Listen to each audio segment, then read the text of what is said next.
My LED TV has lines. Can you save it? Of course, we can fix that. Oh, thank you.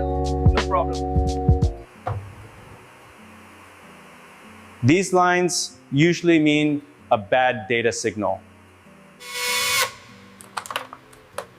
The T-Con board sends the image to the panel. This is where most display issues originate.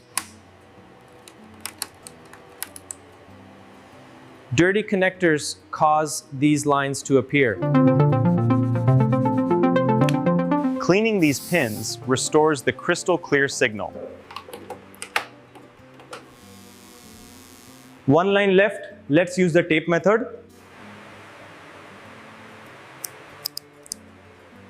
Blocking the faulty pins will clear the screen.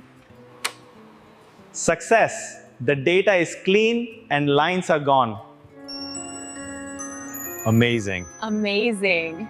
My LED TV looks brand new again. I'm glad to hear that.